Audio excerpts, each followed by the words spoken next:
Alors, dans un premier temps, donc j'ai pris un brin de retors du nord, je l'ai mis en double et je vais arrimer mon fil de façon soignée.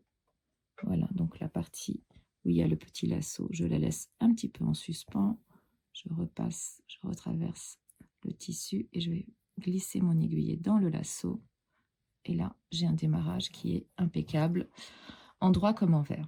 Pour faire le point d'épine double, je sors ici en 1. Je vais aller projeter mon aiguillet exactement sur la même horizontale en 2. Je forme mon point, mais je le laisse un petit peu en suspens pour revenir au milieu, un petit peu plus bas, pour ressortir ici en 3. Voilà. Et donc, mon fil, il ressort au milieu de cette petite chaîne que je suis en train de faire. Et là, je vais continuer à progresser vers la droite. Donc, mon point qui est ici le 1, je refais un point donc sur la même ligne horizontale ici, légèrement à droite. Mon point 2 ici. Je tire mon fil, mais pas complètement. Je fais un petit point, je ressors mon aiguille un peu plus bas, mais au milieu. Et là, j'ai mon deuxième V qui s'est formé.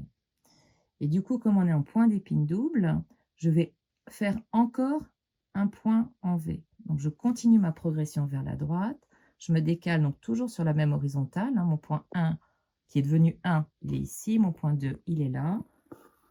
Je laisse le fil en suspens. Je forme mon V.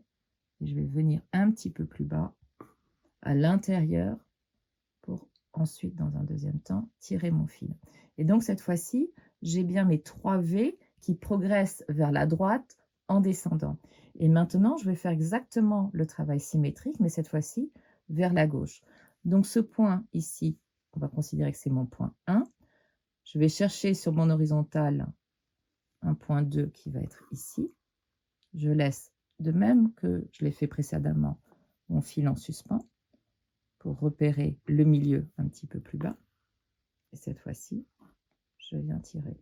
Et donc, je reprogresse de l'autre côté. Je continue. Alors, ce qui est important dans ce point-là, bien sûr, c'est la régularité des points. Il est important que chaque V soit de même hauteur, de même écart. Voilà. Et donc, là, j'ai 3 points. Donc, en réalité, on s'aligne ici et là. Et là, j'ai mes 3 V, mais je repars vers la droite.